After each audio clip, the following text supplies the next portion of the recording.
গতকাল শায়েখ আলী হাসান ওসামা এবং রেদওয়ান রফিকি সাহেবের মাঝে যে টকশো বা ডিবেট অনুষ্ঠিত হয়েছিল, এখানে আলী হাসান ওসামা সাহেব অত্যন্ত কৌশলে মূল প্রশ্নগুলো পাশ কাটিয়ে গেছেন।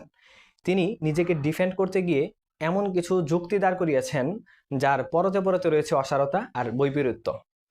ভাই, এগুলো নিয়ে আজকে কথা বলা অত্যন্ত জরুরি হয়ে পড়েছে। প্রথমত, শায়েখ আলী হাসান ওসামা এখানে একটা কথা কোট করেছিলেন। তিনি এখানে বলেছেন, পূর্ণাঙ্গ শরিয়া বা বিপ্লব একদিনে হয় না। দুর্নীতি বন্ধ করা, ঘুষ বন্ধ করা, এগুলো শরিয়ার অংশ। হাত কাটা বা রজমই শুধু শরিয়ার অংশ না, এ কথা উনি স্পষ্টভাবে বলেছেন। কিন্তু শায়েকের কাছে আমার প্রশ্ন হচ্ছে, শায়েক, আপনি সৎ কাজ আর ইবাদত অর্থাৎ শরিয়া ইবাদত এই বিষয় দুটোকে একসাথে মিলিয়ে ফেলেছেন, এখানে পার্থক্য করতে পারেননি। ধরুন, একজন খ্রিস্টান ও নাস্তিক খুবই সৎ মানুষ, সে দুর্নীতি করে না, সুদ খায় না, প্রচুর দান সদকা করে এবং মানুষের উপকার করে, কিন্তু তার ঈমান নেই। আল্লাহর কাছে কি তার এই কাজগুলো ইবাদত হিসেবে গণ্য হবে? না, কারণ তার কাজের ভিত্তি বা উসুল ঠিক নেই।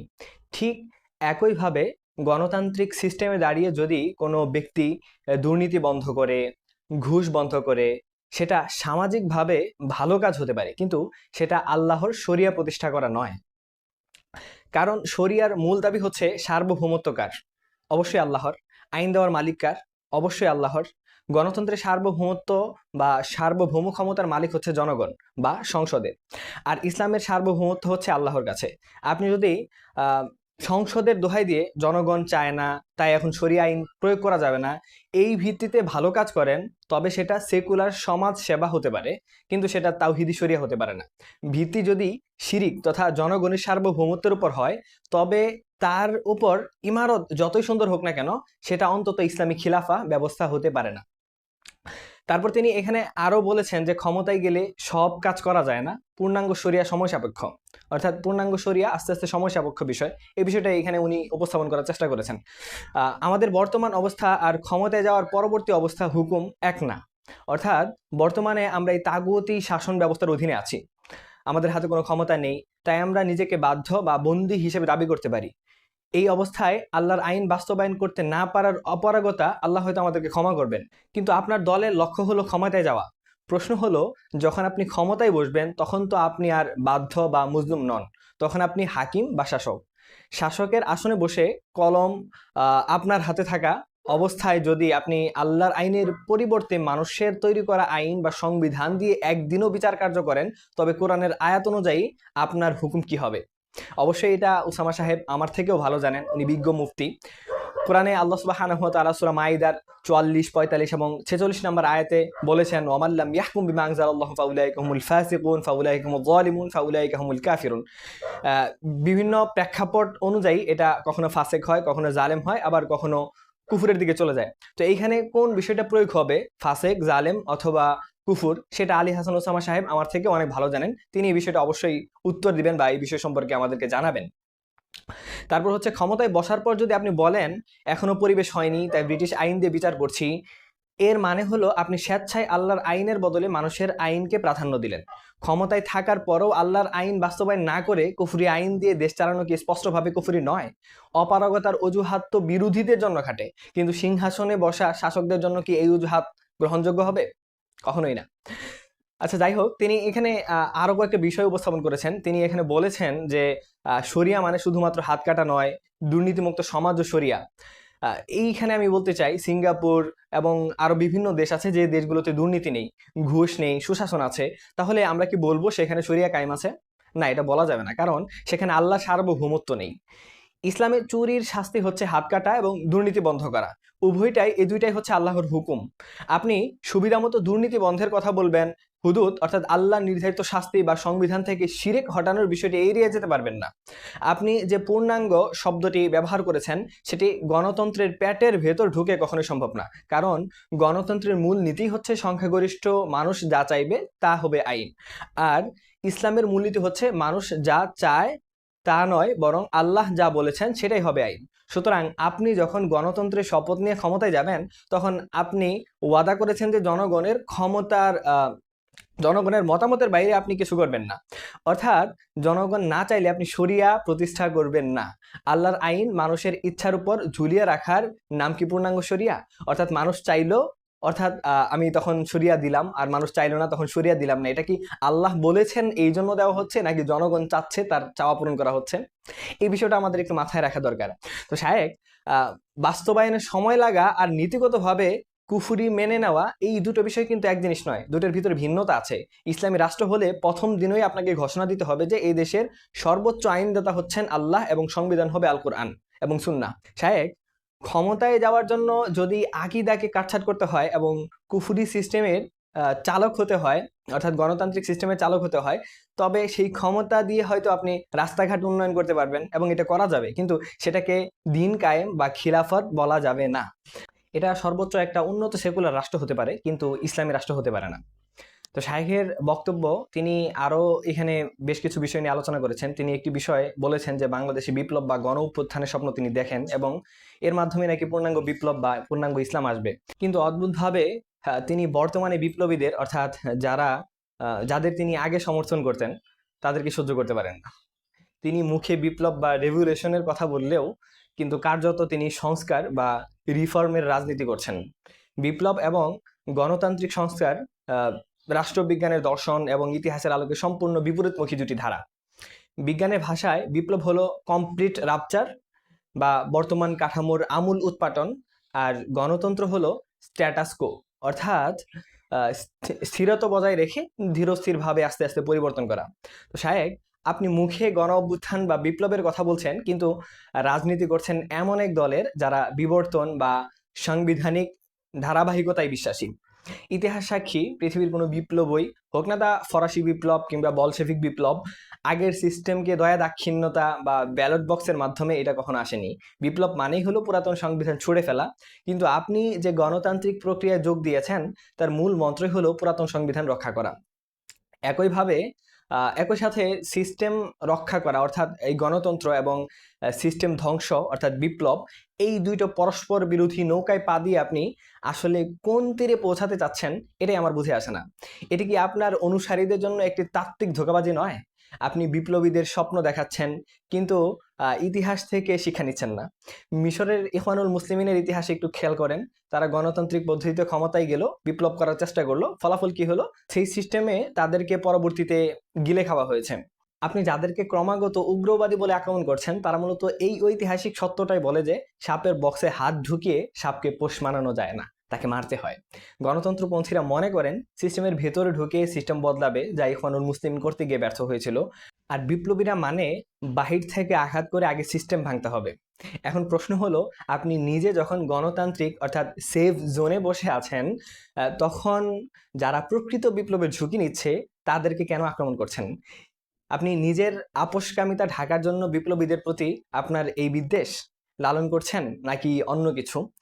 মানুষ যখন নিজের আদর্শ থেকে বিচ্যুত হয়, তখন সে সেই পুরনো আদর্শের ওপর অটল থাকা মানুষের সব থেকে বেশি ঘৃণা করে, কারণ তারা তার বিবেকের সামনে আয়না হিসেবে কাজ করে। তো শায়েক, আজকে যারা বিপ্লবের কথা বলছে আপনি তাদেরকে সহ্য করতে পারেন না, এর মনস্তাত্ত্বিক কারণ এটি নয় যে তারা আসলে আপনার অতীতের সত্তা। বিপ্লবীরা যখন গণতন্ত্রের সমালোচনা করে, তখন তারা মূলত আপনার ওই লেখাপূর্ণ কিতাবগুলোর উদ্ধৃতি দেয়। একজন মানুষ যখন নিজের অতীত বিশ্বাসের মুখোমুখি হতে ভয় পায়, তখন সে সেই আগের বিশ্বাস লালনকারী ব্যক্তিদেরকে ক্রমাগত আক্রমণ করে নিজেকে সান্ত্বনা দেয়।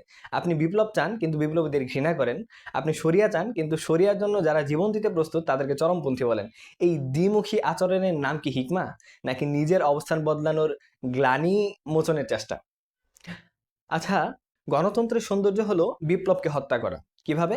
নির্বাচনের মাধ্যমে মানুষের ক্ষোভ প্রশমিত করে। যখনই মানুষ বিক্ষুব্ধ হয় তখন বলে ধৈর্য ধরুন, 5 বছর পর ভোট দিয়ে বদলে দিবেন, কোনো সমস্যা নেই। অর্থাৎ গণতন্ত্র হলো বিপ্লব ঠেকানোর বাফার বা শোষণ যন্ত্র। আপনি জামাতে ইসলামীতে যোগ দিয়েছেন মানে মূলত এই বিপ্লব ঠেকানোর যন্ত্রের একটা অংশ হয়েছেন। এখন টকশোতে বসে বিপ্লবীদের কথা বলাটা কি পলিটিক্যাল রিটোরিক বা রাজনৈতিক গাল গল্প ছাড়া অন্য কিছু? অন্য কিছু না। যারা সত্যিকার অর্থে আল্লাহ সার্বভৌমত্বের বিপ্লব চায়, তারা কখনো তাগুতের তৈরি সংবিধানের অধীনে শপথ নিয়ে সংসদে বসে বিপ্লবের স্বপ্ন দেখে না। চোরকে চুরির সুযোগ দিয়ে পরে চোর ধরার স্বপ্ন দেখা, হ্যাঁ, এটা কোনো বিপ্লবী দর্শন হতে পারে না। বিপ্লবীরা কখনো আপোষকামীদের সহ্য করতে পারে না, এটা ইতিহাসের শিক্ষা। লেনিন কখনো ম্যানশেভিকদের, অর্থাৎ যারা ওই সময় সংস্কারপন্থী ছিল, তাদেরকে ছাড় দেননি। আপনি বলছেন যে বিপ্লব হবে, কিন্তু আপনি কাজ করছেন সংস্কারপন্থীদের হয়ে। এটা আসলেই হাস্যকর। কারণ বিপ্লবীদের প্রথম শর্তই হলো প্রচলিত আইনের প্রতি অনাস্থা। আর আপনার দলের শর্ত হলো প্রচলিত আইনের প্রতি শ্রদ্ধা লালন করা। সুতরাং যারা এই সিস্টেমে পুরোপুরি অস্বীকার করে, আপনার ভাষায় যারা কট্টরপন্থী, তারাই তাত্ত্বিকভাবে এই বিপ্লবের হকদার। আপনি যদি সত্যি বিপ্লবীদের বিশ্বাস করেন, তবে গণতন্ত্রের নিরাপদ চাদর ছেড়ে বিপ্লবীদের কাতারে আসুন। আর যদি গণতন্ত্রে বিশ্বাস করেন, তবে বিপ্লব শব্দটি ব্যবহার করে সাধারণ তরুণদের বিভ্রান্ত করবেন না। গণতন্ত্রে টেনে চড়ে খিলাফতের স্টেশনে পৌঁছানো বিগত 100 বছরে কেউ পারেনি, আপনিও পারবেন না।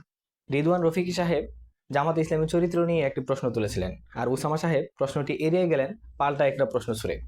তিনি বললেন, তাহলে কি আওয়ামী লীগ বা বিএনপি ইসলামী দল? ওসামা সাহেব এই ধরনের ডিফেন্সিভ কথাবার্তা এবং অন্যরা কি করলো, এই অজুহাত আসলে আপনার বর্তমান আদর্শিক দেউলিয়াত্বের প্রমাণ। আপনি মূল প্রশ্নের উত্তর না দিয়ে লজিক্যাল ফ্যালাসি বা প্রযুক্তির আশ্রয় নিচ্ছেন। আমরা যখন দুধের বিশুদ্ধতা নিয়ে প্রশ্ন তুলি, তখন আপনি পাল্টা প্রশ্ন করতে পারেন না যে মদ কি বিশুদ্ধ? কারণ মদ তো নিজেকে কখনো দুধ দাবি করে না। আওয়ামী লীগ বা বিএনপি নিজেকে সংবিধানে সেকুলার বা ধর্মনিরপেক্ষ বলেই পরিচয় দেয়। তারা তো দাবিই করছে না যে তারা আল্লাহর জমিনে আল্লাহর দিন কায়েম করবে বা তারা ইসলামিক দল।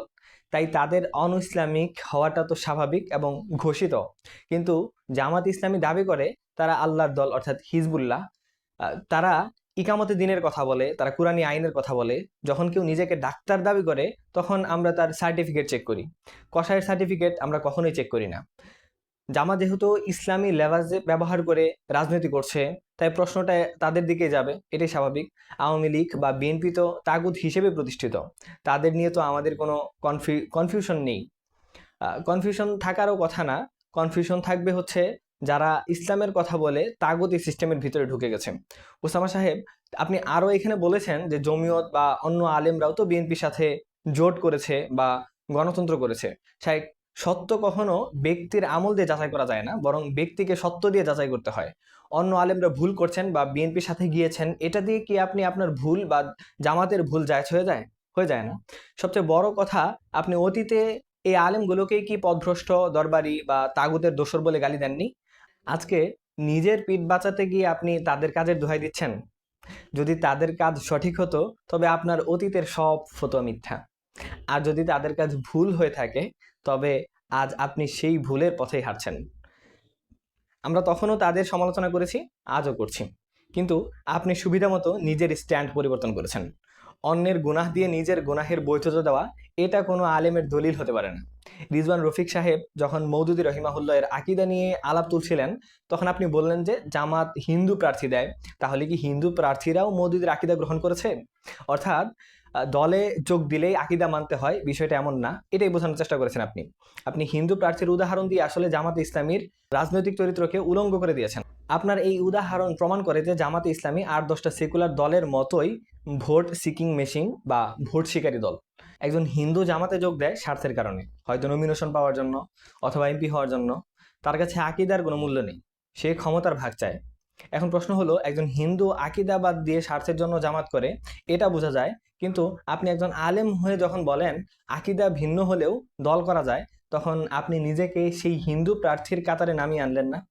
এর মানে কি এই নয় যে সেই হিন্দু যেমন এমপি হওয়ার লোভে কিংবা কিছুটা স্বার্থ হাসিলের লোভে আকিদা বা ধর্ম না দেখে জামাত করছে, আপনিও কি ঠিক একইভাবে এমপি বা মন্ত্রী হওয়ার লোভে বা রাজনৈতিক কিছু ফায়দা হাসিলের জন্য কিংবা পুনর্বাসনের স্বার্থে নিজের তাওহিদি আকিদাকে বিসর্জন দিয়ে জামাত করছেন না? একটি ইসলামী আন্দোলন আর রাজনৈতিক দল, এর পার্থক্য এখানেই।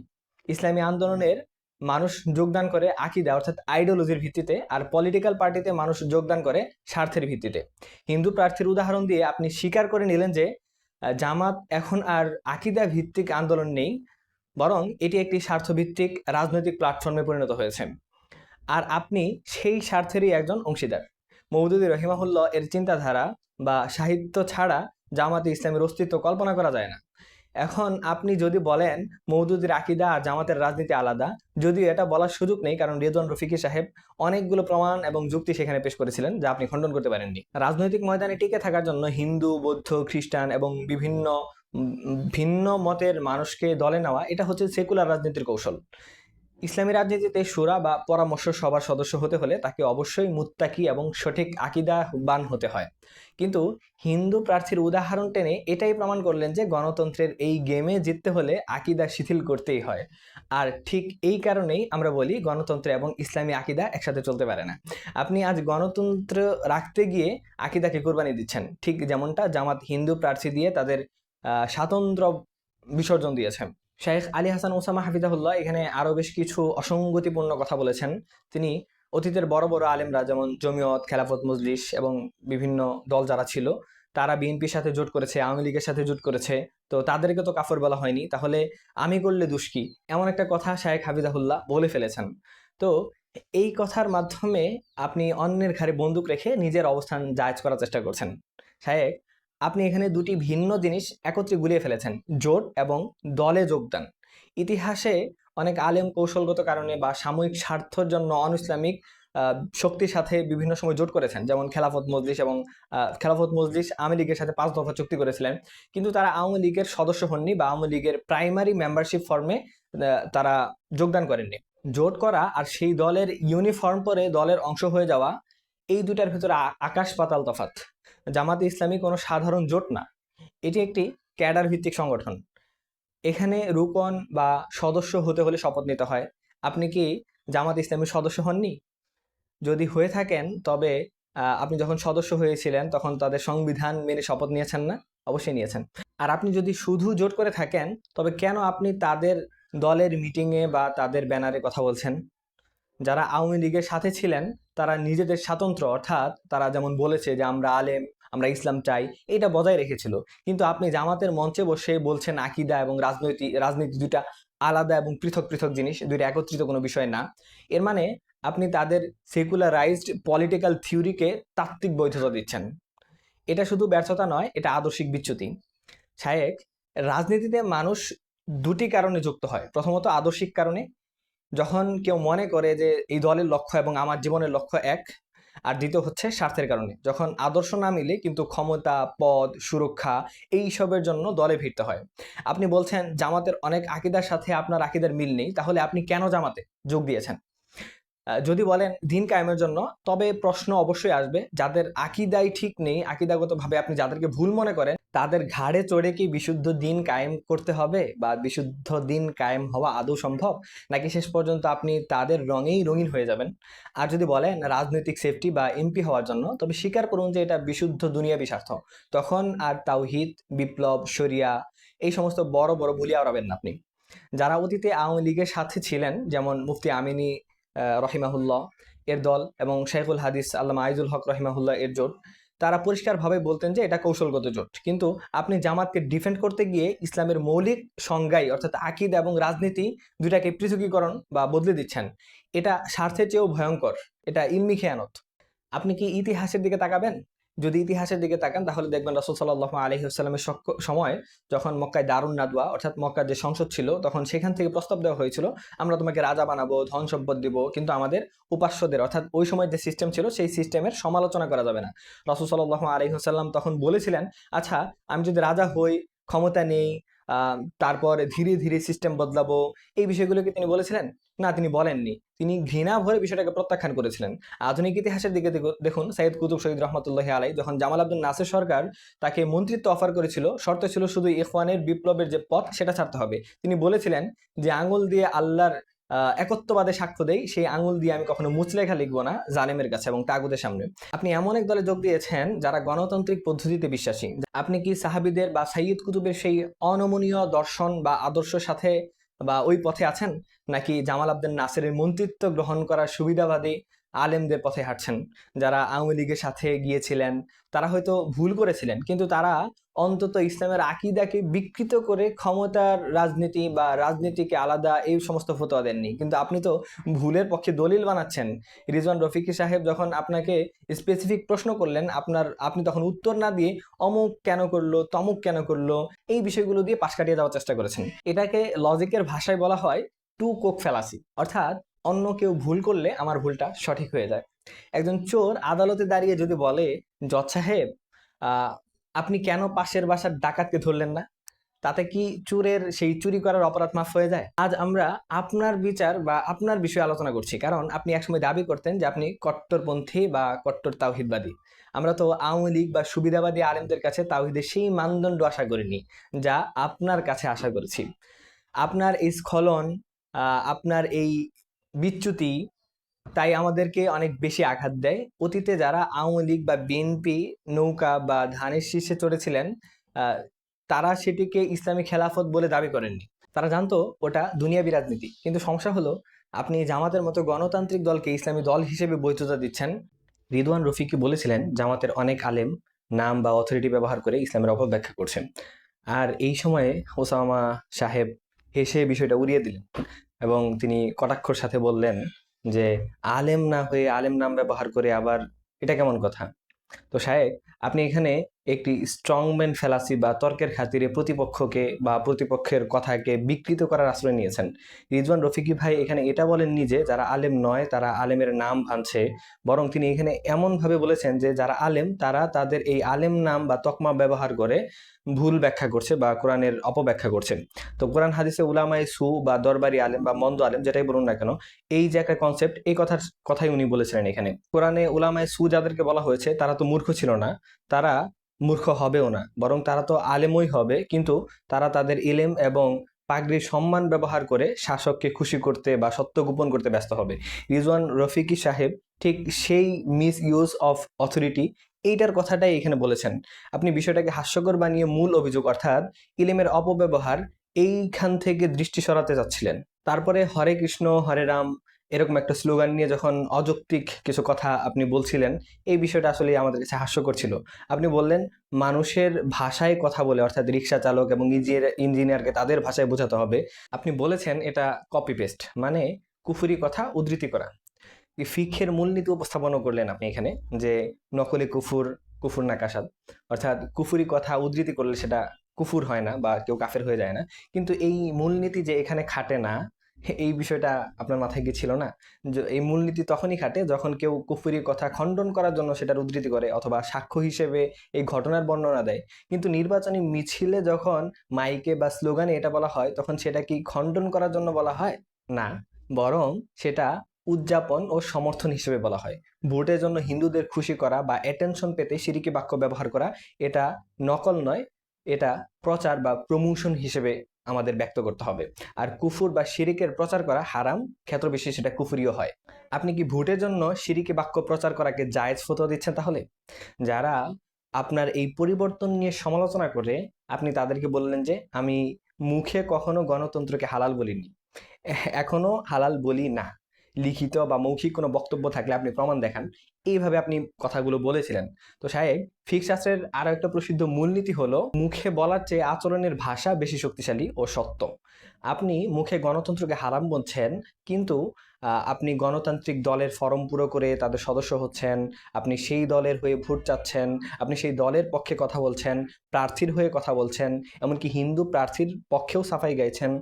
আপনার এই যে কাজ, এই কাজগুলো প্রমাণ করে আপনি গণতন্ত্রকে আমলযোগ্য, প্র্যাকটিসেবল এবং বৈধ উপায় হিসেবে গ্রহণ করছেন।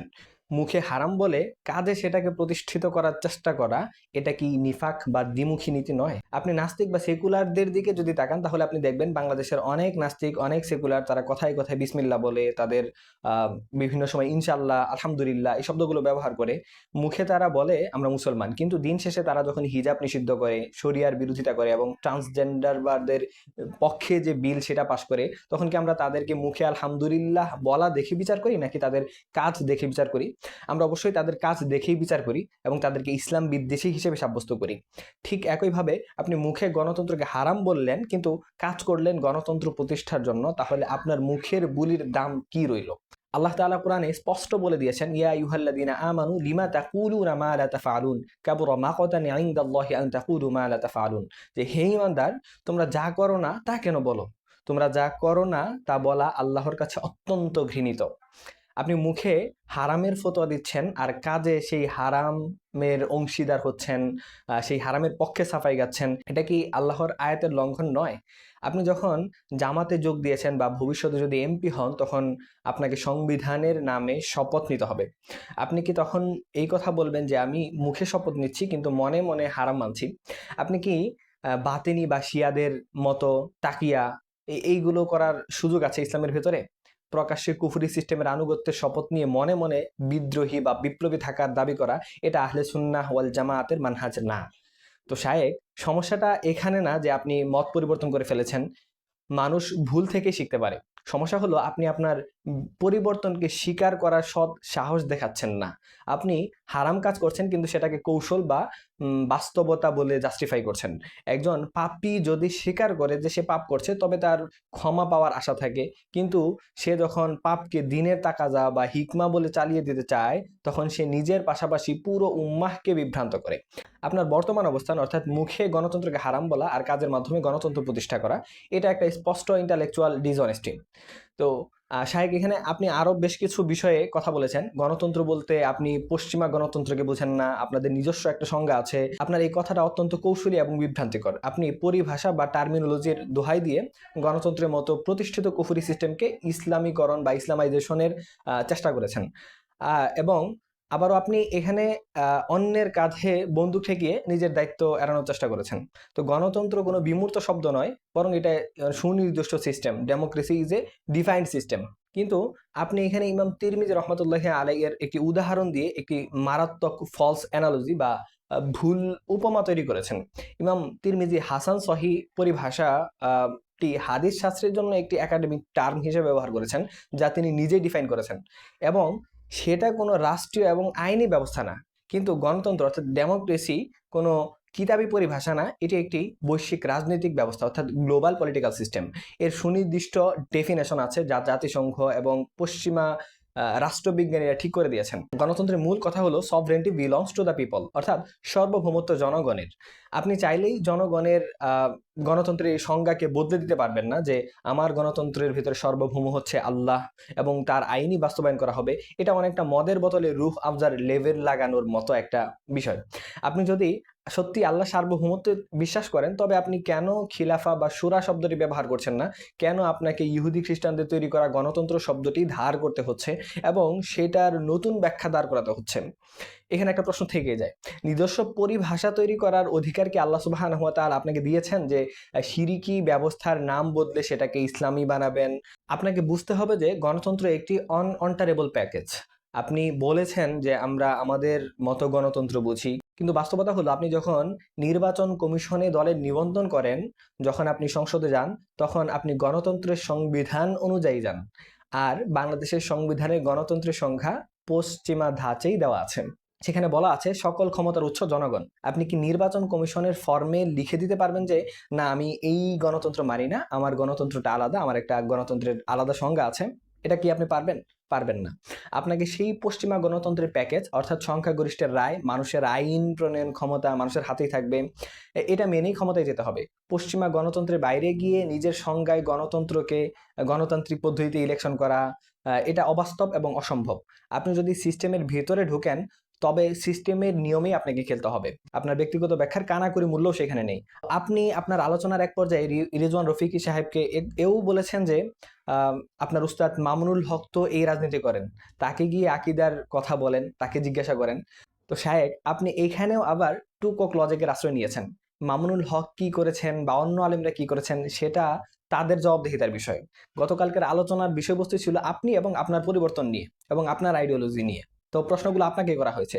আপনি অতীতের কট্টর তাওহীদপন্থী ছিলেন, তারপর আজকে আপনি সেই অবস্থান থেকে সরে এসেছেন। মামুনুল হক তো সেই আগের বিষয় থেকে উইথড্র করেছেন, বা উনার ক্ষেত্রে এরকম একটা দ্বিমুখী নীতি আমরা দেখতে পাইনি। ফলে উনার বিষয়গুলো সামনে এনে আপনি নিজের দায় এড়ানোর চেষ্টা করেছেন। এইটা আসলেই কোনো আলেমের পরিচয় হতে পারে না। একজন আলেম কখনো এটা বলেন না যে অমুক হুজুর এটা করেছে তাই আমি এটা করেছি। বরং একজন আলেম তো এই কথা বলে আল্লাহ এবং আল্লাহ রাসূল যা বলেছে আমি তাই করছি। আপনার দলিল কি কোরআন সুন্নাহ নাকি মামুনুল হক? এটা অবশ্যই আপনি একটু আমাদেরকে ভালো করে বুঝিয়ে দিবেন। তা আপনি বলেছেন যে আমরা অর্থাৎ জামাতে ইসলামীরা শরিয়া শব্দ বলি না, কারণ পশ্চিমারা চাতক পাখির মতো আমাদের দিকে তাকিয়ে আছে, কখন আমরা এমন একটা শব্দ ব্যবহার করি, এটা শুনলেই তারা প্রপাগান্ডা করবে, আমাদেরকে হটিয়ে দিবে ক্ষমতা থেকে। তো শায়েক, এইটা তো আপনি জানেন যে গোপন আদর্শ দিয়ে রাজনীতি হয় না। আইডিওলজিক্যাল ক্রাইসিস থাকলে ওই আদর্শ বেশি দূর নিয়ে যাওয়া যায় না।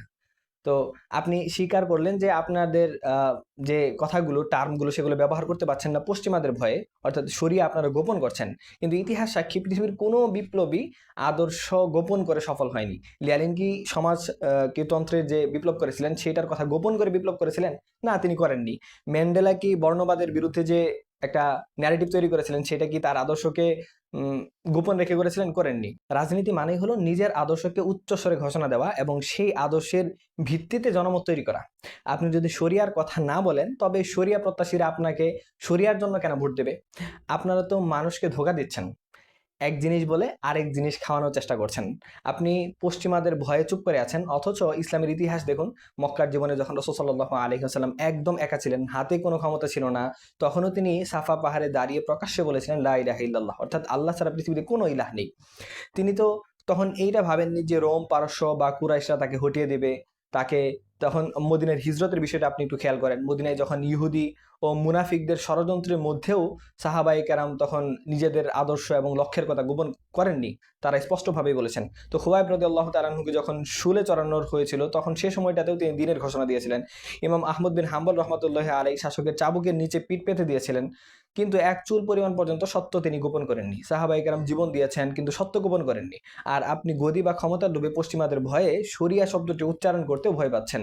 যে দল আল্লাহর নামের চেয়ে আমেরিকাকে বেশি ভয় পায়, তাদের থেকে দিন কায়েমের আশা করা, এটা আসলে কতটা বিশ্বাসযোগ্য সেটা আমি বুঝতে পারি না, যে ইমানদাররা কি আসলেই এতটাই বোকা হয়ে গেছে। আল্লাহ সুবহানাহু ওয়া তাআলা কুরআনে স্পষ্ট বলেছেন, আতাখশাউনাহুম ফাল্লাহু আহাক্কু আন তাখশাহু ইন কুনতুম মুমিনিন। তোমরা কি তাদেরকে অর্থাৎ কাফেরদেরকে ভয় পাচ্ছ? অথচ আল্লাহই ভয়ের অধিক যোগ্য যদি তোমরা মুমিন হও। অর্থাৎ যদি তুমি মুমিন হয়ে থাকো তাহলে আল্লাহকে ভয় করবে তাদের থেকে বেশি। কিন্তু আজ আপনারা কৌশলের নামে কাপুরুষতা দেখাচ্ছেন। আপনারা ভাবছেন পশ্চিমারা আপনাদের সার্টিফিকেট দিলেই হয়তো ক্ষমতায় যেতে পারবেন। কিন্তু মনে রাখবেন, সাহায্য বা নুসরত এটা কখনো ওয়াশিংটন বা লন্ডন থেকে আসে না, সাহায্য আসে আরশে আজিম থেকে। আল্লাহর সাহায্য তাদের জন্যই যারা বাতিলের মুখের উপর সত্য কথা বলে, পরিণতির পরোয়া করে না তারা। আপনারা যদি আজ শরিয়ার শব্দটা বলতে লজ্জা বা ভয় পান, তবে কাল কিয়ামতের ময়দানে আল্লাহর সামনে দাঁড়িয়ে কি জবাব দিবেন? বলবেন যে ইয়া আল্লাহ, আমেরিকার ভয়ে আমরা তোমার আইনের কথা বলিনি, অথবা পশ্চাত্যের ভয়ে আমরা সত্যকে গোপন করেছি। আপনারা হয়তো এমপি মন্ত্রী হতে পারবেন পশ্চাত্যের ভয়ে বিভিন্ন কাজ করার পরে, কিন্তু নবী এবং রাসূলদের ওয়ারিস হিসেবে যে আমানত আপনাকে দেওয়া হয়েছিল সেই আমানত রক্ষা করতে পারবেন না, যা সাহাবায়ে কেরাম রক্ত দিয়ে রক্ষা করে গেছেন। আদর্শ লুকিয়ে রাজনীতি করা মুনাফিকি, আর আদর্শের জন্য বুক চিতিয়ে দাঁড়ানোই হচ্ছে মূলত ইমানি রাজনীতি। উসামা সাহেব তিনি আরো একটা বিষয় দাবি করেছিলেন যে আমাকেও, অর্থাৎ তিনি বলেছেন আমাকেও ইমাম বুখারী এবং ইবনে তাইমিয়ার মতো ভুল বোঝা হচ্ছে এবং ফতোয়া দেওয়া হচ্ছে। তো শায়েখ, আপনি নিজেকে ইমাম বুখারী বা ইবনে তাইমিয়ার সাথে তুলনা করেছেন, এটা তো আসমান আসমান এবং জমিনের একটা তফাৎকে আপনি মিলে ফেলেছেন। তো ইমাম ইবনে তাইমিয়া রহমাতুল্লাহি আলাইকে জেল খাটতে হয়েছিল কারণ তিনি শাসক বা তৎকালীন ভ্রান্ত আকীদা আশআরী এবং মুতাজিলা আকীদার সাথে আপোষ করেননি। তিনি সত্যের উপর অটল ছিলেন এবং শাসকের মন গড়া ব্যাখ্যার বিরুদ্ধে কলম ধরেছিলেন। তিনি কি জেল থেকে বাঁচার জন্য শাসকের দলে যোগ দিয়েছিলেন? না, তিনি জেলেই মৃত্যুবরণ করেছিলেন, কিন্তু নিজের ফতোয়া বদলাননি, নিজের মত চেঞ্জ করেননি। আর আপনি আপনি অতীতে গণতন্ত্রকে হারাম বলতেন, যেই একটু চাপ বা প্রলোভন এলো তখন আপনি সেই গণতান্ত্রিক সিস্টেমে ঢুকে পড়লেন। ইবনু তাইমিয়া জেল খেটেছেন আপোষ না করার কারণে, আর আপনি সমালোচিত হচ্ছেন আপোষ করার কারণে।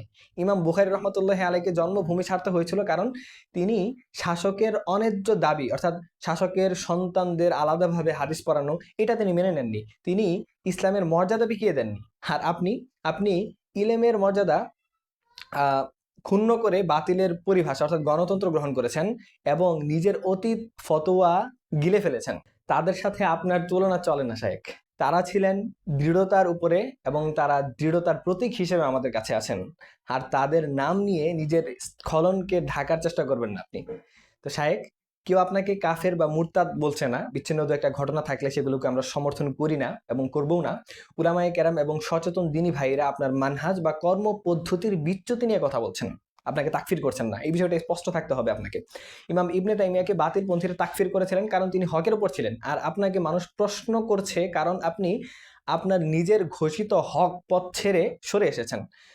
তারা নির্যাতিত হয়েছিল হক কথা বলার জন্য, আর আপনি সমালোচিত হচ্ছেন হক কথা গোপন করে বা ঘুরিয়ে বলার জন্য। আপনার এই মজলুম সাদার ভান আসলে এইখানে খাটে না, কারণ আপনি এখন সিস্টেমের অংশ, অর্থাৎ আপনি এখন সেফ জোনের ভেতরে আছেন। আর যারা জেলের ভয় উপেক্ষা করে এখনো গণতন্ত্রকে হারাম বলছে, মূলত তারাই ইবনে তাইমিয়ার উত্তরসূরি, ইবনে তাইমিয়ার আদর্শ তারাই ধারণ করে, আপনি ধারণ করছেন না, বর্তমান এই সময়ে না অন্তত। তো সাহেব, আপনি অতীতে জেলে গিয়েছিলেন, এটা আমরা সকলেই জানি। আপনার তাওহীদি বক্তব্যের জন্য জেলে গিয়েছিলেন, এটাকে আমরা সকলেই দেখেছি এবং জানি। তখন মানুষ আপনাকে সম্মান করত, আপনার জন্য দোয়া করত, তখন আপনি ইবনে তাইমিয়ার পথের পথিক ছিলেন। কিন্তু আজ আজ আপনি জেলের বাইরে, কিন্তু আদর্শিক কারাগারে আপনি বন্দী। আপনি আজ এমন একটি দলের কথা বলছেন যারা আল্লাহর আইনের চেয়ে মানুষের ভোটকে বেশি গুরুত্ব দেয়। ইমাম ইবনু তাইমিয়ার জেল ছিল তার ইবাদতখানা, আর আপনার বর্তমান মুক্তি বা রাজনীতি হলো দুনিয়াবী স্বার্থের কারণে। দয়া করে স্বার্থের রাজনীতির সাথে সালাফে সালিহিনের ত্যাগের তুলনা করে তাদের রুহের সাথে বেয়াদবি করবেন না। তো শায়েখ, ইমাম বুখারী বা ইবনে তাইমিয়া যদি আজ বেঁচে থাকতেন এবং দেখতেন যে আপনি গণতন্ত্র নামক কুফরি ব্যবস্থাকে কৌশলে জায়েজ করছেন, তবে এবং তাদের নাম নিয়ে, তবে তারা আপনাকে বুকে জড়িয়ে ধরতেন না, বরং আপনার বিরুদ্ধে কলম ধরতেন। আপনি তাদের নাম বেচে নিজের ভুল ঢাকতে চাইছেন, যা একজন আলেমের জন্য কখনোই শুভনীয় না। রিজওয়ান রফিকি সাহেবের ভক্তরা চরমোনাইয়ের পক্ষের, এরকম একটা দাবিও আপনি এখানে উপস্থাপন করেছেন। তো শাহেখ আলী হাসান ওসামা, আপনার অভিযোগটা কতটা হাস্যকর, এই বিষয়টা আসলে আমি প্রকাশ করার মতো ভাষা রাখি না। আপনি রিজওয়ান রফিকি সাহেবকে বিচার করতে চাইছেন তার পোস্টের রিয়েক্ট বা তার করা তাকে কারা পছন্দ করে এই বিষয়গুলো দিয়ে, অথচ আপনার নিজের ফেসবুক আইডির অবস্থা কি? আপনি তো ঋতু পরিবর্তনের মতো করে নিজের ফ্রেন্ড লিস্ট পরিবর্তন করেন। যখন আপনি তাওহিদবাদী ছিলেন তখন তাওহিদবাদী ছাড়া বাকিদেরকে আনফ্রেন্ড বা ব্লক করে রাখতেন, আর যখন মজলিসে যোগ দিয়েছেন তখন মজলিসের বিরোধী যারা আছে তাদেরকে ছাঁটাই করলেন, আর এখন যখন জামাতে যোগ দিয়েছেন তখন শিবির কর্মী বা জামাত এদেরকে জায়গা করে দিয়েছেন, এবং পুরনো শুভাকাঙ্ক্ষী ফ্রেন্ড যারা ছিল, এমনকি যে গতকাল বা তার আগের দিন পরশু আমাকেও আপনি আনফ্রেন্ড করে দিয়েছেন। এই যে আমাকে আনফ্রেন্ড করেছেন, তো এইখানে আমার অপরাধটা কি ছিল? আমার অপরাধটা এটাই ছিল যে আমার আকীদার সাথে আপনার বর্তমান আপোষকামিতার মিল হচ্ছে না, এটাই তো। তো আপনি ভিন্নমত সহ্য করতে পারেন না, তাই নিজের আইডিতে একটা ইকো চেম্বার, অর্থাৎ যেখানে সবাই শুধু জি হুজুর বলবে, এই বিষয়টা তৈরি করে রেখেছেন। আর রিদওয়ান রফিকি সাহেব হয়তো সবার জন্য উন্মুক্ত, তাকে চরমোনাই বা অন্য দলের লোকেরাও ফলো করে। তো সাহেব, সত্য কথাটা হলো আপনার এই দল বদল আদর্শিক নয়, বরং সুরক্ষামূলক, প্রটেক্টিভ বলা চলে। তা আপনি যখন গণতন্ত্রের বিরুদ্ধে বলতেন তখন আপনার বিশাল ফ্যান বেজ ছিল, কিন্তু যখনই আপনার গণতন্ত্র নামক নাপাক সিস্টেমের ভিতরে পা দিলেন তখন আপনার পুরনো অনুসারীরা সবাই আপনার বিরুদ্ধে চলে গেল এবং আপনাকে রীতিমতো ধুয়ে দিচ্ছিল। তো খেলাফত মজলিস একটা ছোট দল, এখানে অনলাইন সার্কেলটা তাদের অনেক ছোট, তাদের ফোর্স অ্যাক্টিভিস্ট নেই, তাই তারা আপনার সমালোচকদেরকে ডিফেন্ড করতে পারেনি। অন্যদিকে জামাত শিবিরের অনলাইনের একটা বিশাল অ্যাক্টিভিস্ট এবং অর্গানাইজড বট বাহিনী আছে, বা সাইবার ফোর্স যাই বলেন না কেন, এটা আছে, যা আপনার সমালোচকদেরকে কাউন্টার দেওয়ার জন্য এনাফ, অন্তত আমি মনে করি। যাই হোক, অন্তত সংখ্যাগরিষ্ঠতা দিয়ে এবং কমেন্ট বক্স দিয়ে আপনার প্রোটোকল দিবে তারা। আপনার বর্তমান পোস্টগুলোতে শিবিরের ছেলেদের উপস্থিতি এটা প্রমাণ করে দিয়েছে যে আপনি আদর্শের জন্য তাদের কাছে যাননি, গিয়েছেন জাস্ট সাইবার শেল্টার বা সামান্য কিছু সুবিধাভোগের জন্য, যাতে আপনার ইউটার্নকে কেউ প্রশ্নবিদ্ধ করলেই এই বট বাহিনী তাদেরকে ক্রমাগত আক্রমণ করতে পারে। তো শাহেক, এখানে ইতিহাস একটা আমাদের সামনে সাক্ষ্য হয়ে দাঁড়িয়েছে যে স্বার্থের ভিত্তিতে গড়ে ওঠা সম্পর্ক বেশি দিন টিকে না। আর জামাতের কর্মীরা আপনাকে মাথায় তুলে নাচছে কারণ আপনি তাদের দলে ভিড়েছেন। তারা ভাবছে তারা একজন সেলিব্রিটি আলেম পেয়েছে, আর আপনি ভাবছেন আপনি একটা শক্তিশালী প্ল্যাটফর্ম পেয়েছেন। কিন্তু যেদিন দলের স্বার্থের সাথে আপনার ব্যক্তিগত স্বার্থ বা ইগোর সংঘাত ঘটবে, যেমনটা মজলিসের সাথে হয়তো বা হয়েছে, আমি শিওর না, কি সেদিন আপনি আবার পল্টি দিবেন না? অবশ্যই দিবেন। যদি আকীদা বদলাতে পারেন তাহলে দল বদলানো তো জামা কাপড় বদলানোর মতো একটা সহজ বিষয়। আমরা অপেক্ষায় আছি এই হানিমুন পিরিয়ড শেষে আপনি আবার পরবর্তী কোন গন্তব্যের দিকে পাড়ি জমান, এটা দেখার জন্য। কারণ আপনার রাজনীতি যে এখন আর ইকামতের দিনের জন্য নয়, বরং ইকামতের স্বার্থের জন্য হচ্ছে, সেটা আপনার ফ্রেন্ড লিস্ট আর দল বদলেই আমাদেরকে বলে দিচ্ছেন। রেজওয়ান রফিকি সাহেব যখন বলেছিলেন যে মওদুদি আকীদা থেকে আপনাদেরকে বের হয়ে আসতে হবে, তখন আপনি এই কথাটা এখানে এইভাবে বলেছেন যে আগে স্বীকার করা হয়নি এমন কোনো বিষয় আপনি অস্বীকার করার প্রয়োজন বোধ করছেন না বা দরকার মনে করছেন না। তো আপনি এখানে উসুল বা নীতিশাস্ত্রের ভুল ব্যাখ্যা দিয়েছেন। তো ইসলামী শরিয়াহ বা সাধারণ বুদ্ধি অর্থাৎ সাধারণ কমন সেন্স উভয়ের মতেই অপবাদ, অর্থাৎ অপবাদ যখন প্রচার হয় তখন সেইটার জবাব দেওয়া এবং সেইটার সঠিক ব্যাখ্যাটা সামনে দাঁড় করানো ওয়াজিব। বিশেষ করে যখন তা আকীদা বা দলের মূল লক্ষ্যকে প্রশ্নবিদ্ধ করে। রাসূল আকরাম সাল্লাল্লাহু আলাইহি ওয়াসাল্লামের জীবনে যখন তার জীবনীতে আপনারা দেখতে পারবেন, যখন আম্মাজান আয়েশা রাদিয়াল্লাহু তাআলা আনহার উপর অপবাদ দেওয়া হয়েছিল, তখন কি আল্লাহ রাসূল সাল্লাল্লাহু আলাইহি ওয়াসাল্লাম বা আল্লাহ সুবহানাহু ওয়া তাআলা সেখানে চুপ করেছিলেন? তারা চুপ ছিলেন না। বরং ওহী নাজিল করা হয়েছে এবং সেই বিষয়টা ক্লিয়ার করা হয়েছে। তখন আজকে যখন মিডিয়া আপনাদেরকে নিয়ে অপপ্রচার করলো, আপনি আপনার ভাষায় যেটা, সেটা হচ্ছে মিডিয়া অপপ্রচার করেছে যে আপনারা শরিয়া আইনে বিশ্বাসী না, এরকম বিষয়গুলো ইচ্ছাকৃতভাবে আহ, আমাদের সামনে আনার চেষ্টা করেছে। তখন এটা তার সাধারণ কোনো গুজব না, বরং এটা একটা বড়সড় অপবাদ, দলের অস্তিত্বের উপর একটা প্রশ্ন আসে অবশ্যই। মানুষ জামাতকে সমর্থন করে শরিয়ার জন্য, যখন এখন যদি এই শরিয়ার ব্যাপারেই মিথ্যা ছড়ানো হয় আর আমির সাহেব চুপ করে থাকেন, তবে এর মানে দুইটি হতে পারে। প্রথমত, তিনি এই গুজবকে মৌন সম্মতি দিচ্ছেন, অথবা এখানে এমন হতে পারে যে পশ্চিমাদের বা সুশীল সমাজকে তিনি খুশি রাখতে চাচ্ছেন, এই বিভ্রান্তি জিয়ে রাখতে চাচ্ছেন তাদেরকে খুশি রাখার জন্য। তো একটা ফেসবুক স্ট্যাটাস বা প্রেস রিলিজ দিলে জাস্ট 2 মিনিট সময় লাগতো, তিনি সেটা না করে আপনার সামনে কান্না করলেন। এই কান্না দিকে আসলেই বিভ্রান্ত জাতির ইমান রক্ষা হবে? রুম বন্ধ করে কান্না আর পাবলিকলি সত্য বলা এটা এক জিনিস না। উম্মাহর নেতা হতে হলে প্রকাশ্যে সত্য বলার হিম্মত থাকতে হয়, শুধু গোপনে চোখের পানি ফেললেই হয় না।